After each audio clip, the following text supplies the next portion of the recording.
Alright everybody, this is going to be the fourth video in a series of videos of limits with transcendental functions. Here we're going to be taking a look at some special trig values that you need to understand for limits, and here we have these two. For sine, the sine of theta over theta as theta approaches 0 will simplify to be 1, and that will be true if, like, say if I have 3 sine 3 of theta over 3 of theta, that will still simplify to be 1. Excuse me.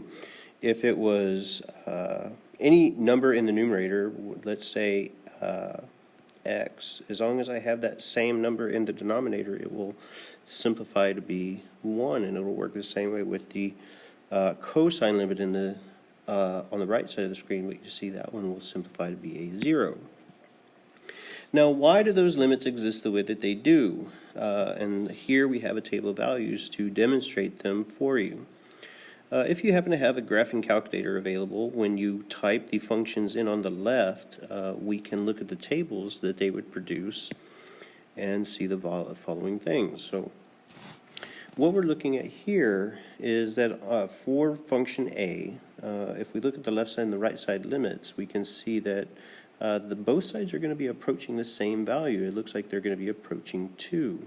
And that's kind of what we're looking at here, because you see the value in the numerator and the value in the denominator are not the same thing. So this one should simplify to just be a 2.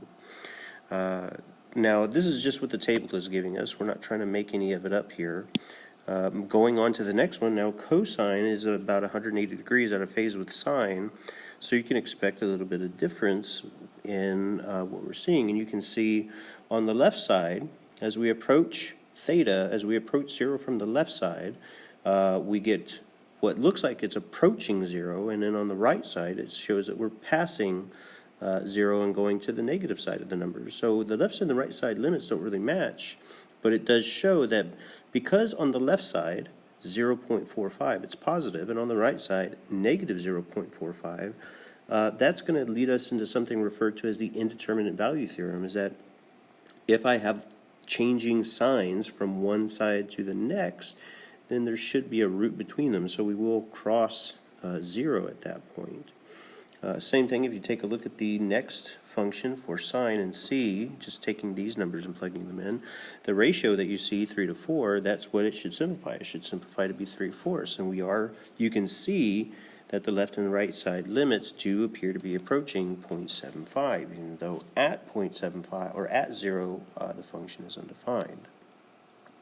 Now we're going back to a cosine value, and you should again see negative signs on one side and positive signs on the other, and that's just the nature of the cosine function being out of phase with sine. And you can see that we are getting, it looks like we're coming down the way that I would kind of look at this function d at the bottom. It does look, I can't draw a straight line to save my life. It looks like here, x and y axis, it does look like we're kind of coming down as we approach 0, and then as we hit 0, we're going to go back up towards our positive number. And I didn't draw that graph correctly at all. What is, that's not right. Let's try that one more time. So here, as x is getting closer to 0, you can see that we're kind of coming up, and then we're going through, and so here we're going to have positive numbers, and maybe it's going to kind of come up and then turn and then go back down at some point, but that's kind of what that function is going to look like. But it's going to go through when, as x approaches 0, y is going to become undefined, and we'll see why. I have another example about why it's going to look that way here in a second. Now, how can we utilize those two trig limits to our advantage? So let's take a look at the example here in A. And in A, what we're trying to do is we want to try and see, can we get the number in the numerator, this 5, and the number in the denominator, this 2, can we get them to be the same? And if you recognize, well, that shouldn't be too much of a problem if I take a 5 and I multiply it to the numerator and the denominator. Well, this 5 can get multiplied here to that 3, giving me 15 sine of 5 theta. And in the denominator, I can have 5 times, or not 5, I can have that multiplication, the order that we multiply the numbers doesn't matter, so I can have 2 times 5 theta in the denominator. Well, all of this stuff is going to simplify to be 1, so that'll give me 15 over 2 multiplied by 1, which is just 15 over 2.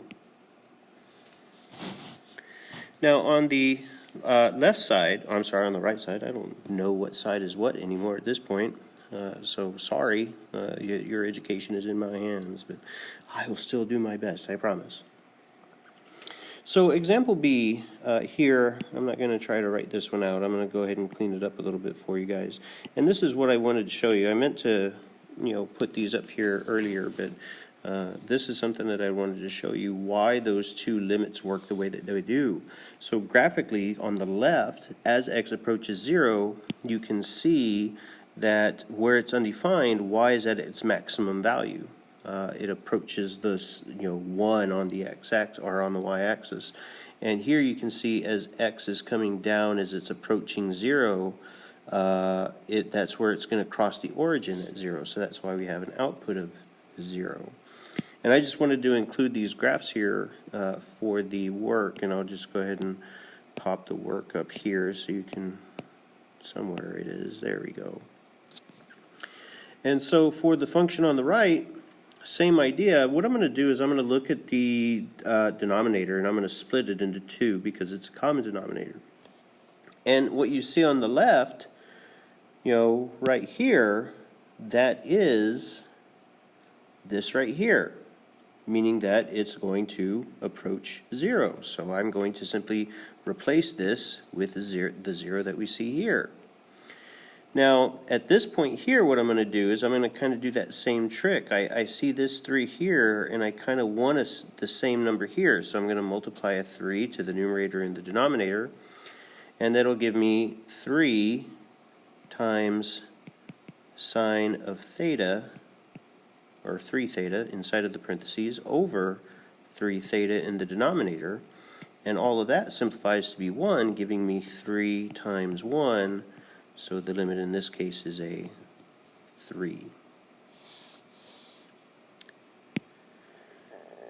So moving on, the last thing that we're going to kind of be taking a look at is something referred to as a squeeze theorem. Now we've seen the squeeze theorem previously in this course, where the squeeze theorem essentially says if I have 2 functions with a third function contained in between them, if the limit of the 2 functions on the top and the bottom approach the same number as a limit, then the function that's sandwiched between them should approach the same value.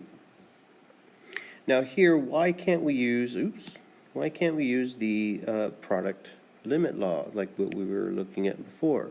Well, in this case, the sign of, if I evaluate it for, as x approaches 0, sine of 1 over 0 is going to be undefined at that case. So I can't use that limit there, or I can't use that law. But we can kind of use the squeeze theorem to evaluate it. So consider the domain of the sine function, which is between a positive 1 and a negative 1. Okay, just again, basic unit circle stuff that generates the parent functions that you should have recalled from pre-cal. So we can conclude that negative 1 is going to be less than 1 over, or sine of 1 over x, which will be less than or equal to a 1. So multiply through by x squared to use the squeeze theorem. So what we're going to do is, we'll take what we have, where we would take what we were given, and we're going to multiply through with an x squared. And now I'm going to evaluate the function on the left and the function on the right as x approaches 0 in this case. So 0x squared, or if I substitute 0 in for negative x squared, I get a 0. And if I substitute a 0 in for the positive x squared, I get a 0. So because the function on the left and the right of the function that we're trying to find the limit of in the middle do approach the same value of 0, I can conclude that this function will approach 0 according to the Squeeze theorem. And the last example in our notes here, same idea, find the limit of this cosine expression using the same Squeeze theorem, using the same process that we did a second ago. Go ahead and pause the video now, work this one out, and when you're done, hit play and check your work with mine. Alright, so hopefully we have our limit worked out. So what I'm going to take now is somewhere, there we go. I'm going to take the cosine domain, which again is, or the range is between +1 and -1. It has the same thing that the sine function does. They're just out of phase with each other. So I'm going to do the same thing. I'm going to multiply through with x squared and evaluate the function as x approaches 0. So again, the function on the left, 0x squared approaches 0. -x squared, -0 approaches 0, still gives me 0. So because the function on the left and the function on the right as x approaches 0 approach the same number, I can conclude that by the Squeeze theorem, that expression that we have, the limit of x squared times the cosine of 1 over x squared will equal 0 according to the Squeeze theorem. But that's going to conclude our video on limits of transcendental functions. I know we didn't get into any log functions, but logs and inverses are inverses of each other. So a lot of the things that you're going to see with logs, you'll see with inverses, or you'll see with, let me backtrack a little bit. A lot of the things that you'll see with exponents, you'll see with logs also. But if you have any questions on anything that I've demonstrated in these videos, by all means, let me know, and I'll be happy to help you out. Until next time, guys, thanks for watching and take care.